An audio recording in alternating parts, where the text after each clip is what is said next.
Hello, it's me again, Abby of Abby Tales Pet Services, and this video is going to be focusing on puppy biting. Now, I might in this video kind of skip to referring to it as biting or nipping, but I mean the same thing. Puppies kind of testing out their jaw strength on you. Now, and it is just puppies the focus for this video, not adult dogs biting. That's a completely different topic. Okay, so firstly, what we want to just kind of look at first is the reasons for puppies biting. So it's a natural way for young pups to learn boundaries with their littermates when they're still with their litter and their mother.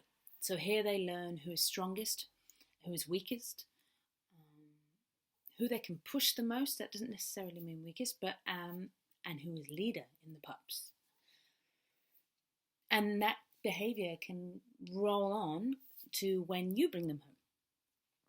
Now, another reason would be teething. Now, all puppies will go through teething. All puppies lose their puppy teeth and then adult teeth that come through. And it is frustrating for them. It's a frustrating time. It can be very irritating, and it can cause a change in behaviour, which you should be prepared for because they're puppies. It's going to happen. You can't stop any puppy from teething. So I would suggest, as well as the advice I'm going to be giving you further on in this video, to decrease and eliminate biting, is to provide them with things to chew. So bear in mind your pup's jaw size, not necessarily their breed, but their jaw size and their age. So you wouldn't give an XL size Kong to a Chihuahua puppy or a miniature Dachshund puppy or any of the terriers. Well, they can't really get to it. I mean, some that are quite determined might like it, just being able to hang off the end. Then that's cool, but they won't be able to get anything from out of it really. Maybe they will, but the size is dependable.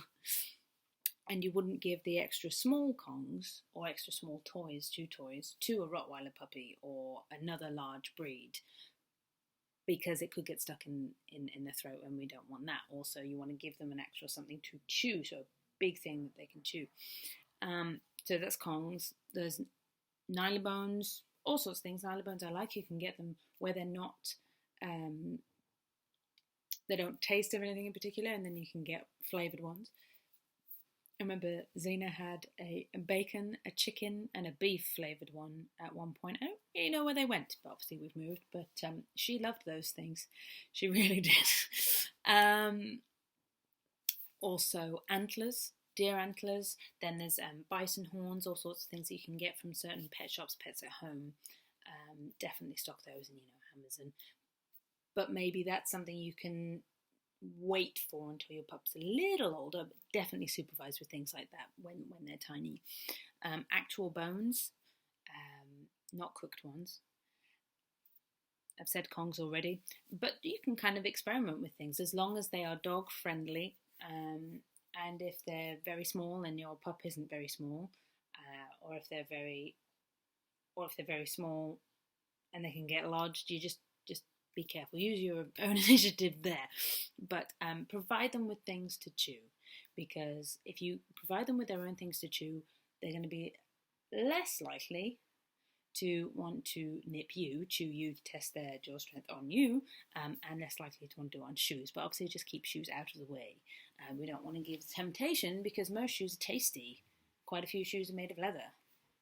Yummy. Okay, another reason for biting would be a way of getting attention from you. Some will nip you because they want attention. Some will headbutt you when your arm's down if you're sitting, to kind of get underneath you. I know quite a few dogs that do that, or have done that, rather. And the last one, obviously there are multiple, but the last one we'll be focusing on is frustration. So if they're being mollycoddled or constantly being given attention that they don't actually want, so someone's going into their personal space without an invitation, as it were. Now we'll get onto that a little bit further down in the video. But just going up to a dog without making them aware that you are there, giving them a chance to move away, especially if you don't know the dog. Slightly different if you are its owner. They're usually a lot more patient, but you still shouldn't push it. And with children, they need to be taught. Children need to be taught that you just don't go up to a dog and smush it in the face and poke it and prod it. I'm not saying all children do this, because that's not the case. Because it's not the dog's fault if they do something to a child or an adult.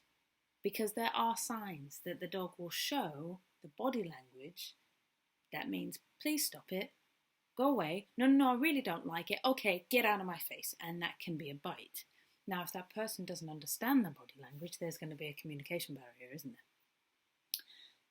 But it's your responsibility as a dog owner that even if someone else doesn't understand the dog body language, you do, and you can preempt it also by saying, please just don't touch my dog in that way, or just don't approach my dog.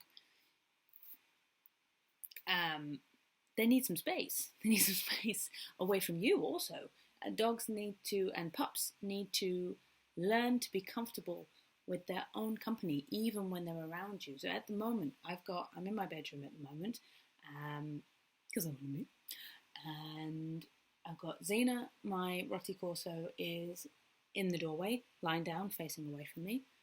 Nelly, I'm pretty sure, is downstairs, chilling, and they're happy to do that. They've learnt that they don't need to be by me all the time. They don't need to be limpets. Yes, I love a good cuddle, and I know they do too, but they need their space, as do I. I don't want them on me all the time. And that could lead to separation anxiety issues, territorial, protective behaviour. We don't want that. And I was very keen on that being nipped in the bud very quickly, because I have large dogs, but even small dogs, it's appropriate for all breeds and all sizes. If they're calm and secure in how they are and in the home, and don't feel the need to constantly be at your side all the time, they are way more likely to listen to you, respect you in the house and on a walk, and when people come over and when they're presented with strangers. So yes, could get onto that more, but we're going to get back to biting. So, how to teach your puppy to not nip/bite.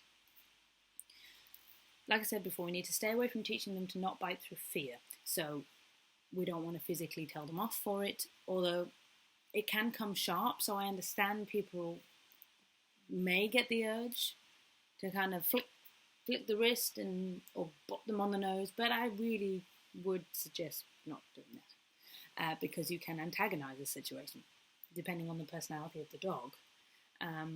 Also, you don't want them to be trained through fear. So the steps that I do in regards to puppy biting. Right, there's 3. So the first instance in one particular situation that they nip you. You can do this with mouthing too, if you're not happy with the mouthing, if they seem to be doing mouthing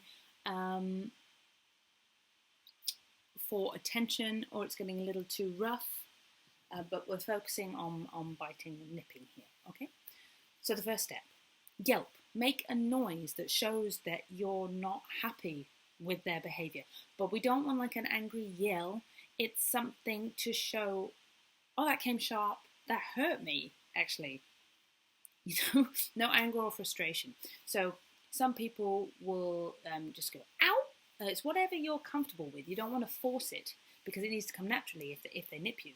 You don't want to have to think about it. And actually, a noise that came about through my boyfriend and his family with Xena was kind of like an intake, a sharp intake of breath, like. Now that's not a yelp, but if that comes more naturally to you, then use that. Feel free. And with Xena, she was like, ooh, ooh, because it's a noise she wouldn't necessarily hear, and she wasn't really a bitey puppy. All pups will go through a stage. But then she was like, oh, okay. Oh, all right. Stop. But if she didn't, The next step is to ignore them. So you've done the inhale breath or the yelp or just a kind of a cry. You don't want to milk it too much because you don't want the dog to then be excited, interested by that sound. Okay, so ignore. So they've nipped you once, they nip you again. So nipped you once, yelp or intake a breath. They nip you again, ignore. If they're on your lap when they're biting, you pop them down at the second step. Okay. If they then nip you again, you need to isolate. No anger, no frustration. It's just they're being put away from the pack, which is you in this instance, or anyone in the household, but it's happening to you at the moment, so they need to be separated from it to show them that this is unacceptable behaviour. It's not going to be tolerated. And you can show them this without physical punishment. Now, before I carry on here, on the second step, if they do stop once you've ignored them, wait for them to settle down by themselves, then call them over to you. So you're reinforcing the recall command at this point, and you're showing them that they did good by not biting you again. And you're inviting them into your space, you're inviting them to have attention, so it's all on your terms. Okay? So then, but if they don't calm and they nip you again, then isolate. So you either pop them into another room where no person is, preferably no animal as well, and it's a safe room, safe, like puppy safe, puppy proofed, or you leave the room, whichever is best. If it would involve getting a very excited manic puppy out of the room and that would make the situation even worse, then you just leave the room. Okay? Whichever's best. We don't want any forcing. I mean, you can pick pup up, but not in an angry sense. Just pick up, don't acknowledge, pop into another room, or you leave the room. Okay?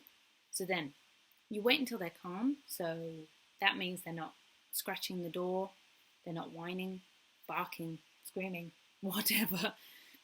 Pardon me. And this is just attention seeking. Now, I don't want to be in this room by myself. Oh my God, I don't want to be in this room by myself. But if you then let them out when they're doing all this commotion, well, then they've won.